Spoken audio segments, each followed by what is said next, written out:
भारत ने एक और बड़ी कूटनीतिक जीत दर्ज की है और इस बार मामला सीधे उन जलस्रोतों से जुड़ा है जो बरसों से भारत और पाकिस्तान के बीच विवाद का कारण बने हुए हैं। क्या आपने कभी सोचा है कि हमारी नदियों पर असली हक किसका है? वो पानी जो हमारे खेतों को सींचता है, जो हमारी अर्थव्यवस्था की धड़कन है, उस पर फैसले की शक्ति किसके हाथ में होनी चाहिए? अब इस पर एक बड़ा मोड़ आ चुका है और ये मोड़ भारत की ताकत का नया प्रमाण बनने वाला है। अब वो समय आ गया है जब भारत अपनी जल शक्ति का पूरा इस्तेमाल करने के लिए तैयार है।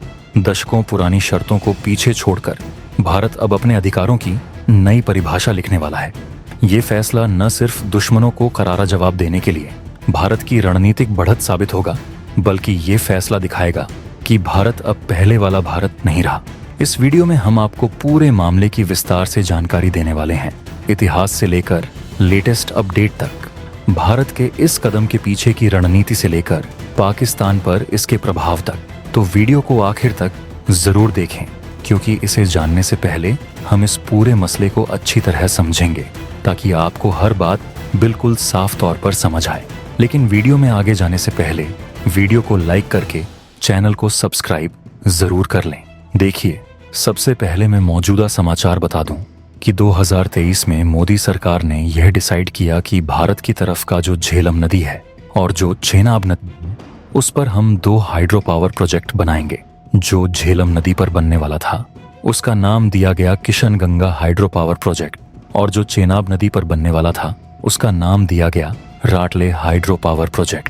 Kishan Ganga hydro power project, जो कि झेलम नदी पर बना हुआ था, उससे 330 मेगावाट बिजली मिलती, जो कि भारत के कश्मीर और हिमाचल को रोशन करती। और जो राटले प्रोजेक्ट 850 मेगावाट का था, उससे पंजाब, दिल्ली और उत्तराखंड जैसे राज्यों को बिजली मिलनी थी। अब जब भारत ने यह हाइड्रो पावर प्रोजेक्ट की शुरुआत की तो पाकिस्तान ने आपत्ति जताई। पाकिस्तान ने इस बात को लेकर आपत्ति जताई कि यह सिंधु जल बंटवारे का उल्लंघन है। अब भारत के लोग सोचते होंगे कि यह सिंधु जल बंटवारा क्या है। तो सिंधु नदी की 5 सहायक नदियां हैं, सतलुज, व्यास, रावी, झेलम और चेनाब। यह 5 नदियां अंत में जाकर सिंधु नदी में मिलती हैं। दिक्कत पाकिस्तान के साथ ये है कि ये सारी नदियां भारत से होकर निकलती हैं और फिर पाकिस्तान में दाखिल होती हैं। जब भारत और पाकिस्तान का बंटवारा हुआ तो ये नदियां अपने प्रवाह में बह रही थीं। लेकिन 1900 में जब पाकिस्तान ने भारत पर आक्रमण किया और कश्मीर पर हमला किया, तब भारत के कुछ इंजीनियरों ने कहा कि पाकिस्तान को सबक सिखाने का एक तरीका है, हम अपनी नदियों का पानी रोक सकते हैं। इसी सोच के तहत भाखड़ा नंगल डैम बनाया गया, जिससे पंजाब की पूरी भूमि सिंचित हो गई। श्री गंगा नहर और इंदिरा गांधी कैनाल बनी, जिससे राजस्थान के कई इलाके हरे भरे हो गए।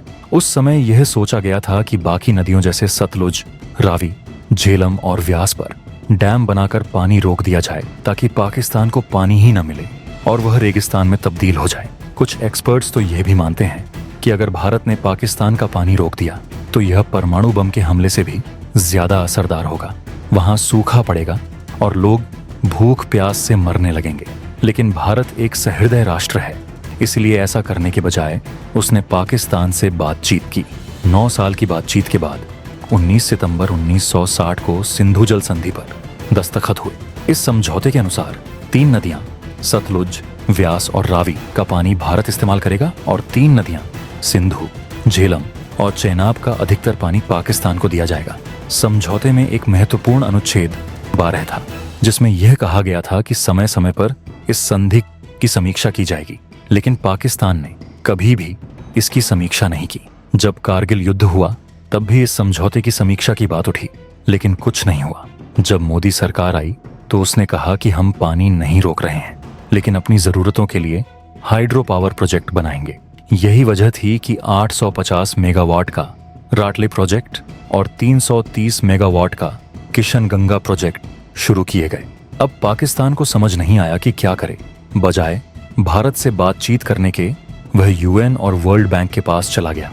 लेकिन जब वर्ल्ड बैंक की एक्सपर्ट कमेटी भारत आई और जांच की तो उन्होंने पाया कि भारत अपनी जगह सही है और पाकिस्तान का विरोध राजनीति से प्रेरित था। इस रिपोर्ट के आधार पर यह साफ हो गया कि पाकिस्तान यह केस हार चुका है। अब भारत ने पाकिस्तान से कहा है कि अगर बातचीत करनी है तो करो, नहीं तो हम अपनी योजनाएं पूरी करेंगे। आज पूरी दुनिया में कहीं भी ऐसा कोई संधि नहीं है जहां से नदी निकलने वाले देश को कोई लाभ न मिले और केवल नीचे वाले देश को फायदा मिले। लेकिन भारत ने अपनी सहृदयता दिखाते हुए यह संधि बनाई थी।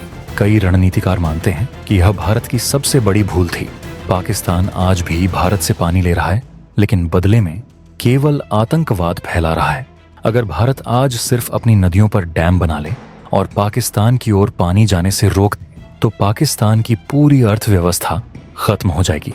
भारत ने पाकिस्तान को कई बार समझाने की कोशिश की। जब मुशर्रफ आए थे तब भी बातचीत हुई थी। जब नवाज शरीफ आए तब भी भारत ने व्यापार और कॉमर्स बढ़ाने की बात कही। लेकिन पाकिस्तान हर बार बातचीत के बजाय आतंकवाद को बढ़ावा देता रहा। अब भारत के पास दो विकल्प हैं।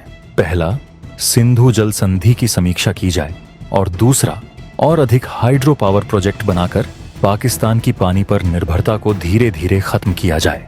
अब यह पाकिस्तान पर निर्भर करता है कि वह बातचीत करना चाहता है या फिर अपनी मूर्खताओं के कारण खुद को और अधिक संकट में डालना चाहता है। तो दोस्तों, भारत को क्या करना चाहिए? अपनी राय मुझे कमेंट बॉक्स में जरूर बताएं। वीडियो को लाइक नहीं किया है तो वीडियो को लाइक करके चैनल को सब्सक्राइब जरूर कर लें। मिलते हैं अगले वीडियो में। जय हिंद, जय भारत।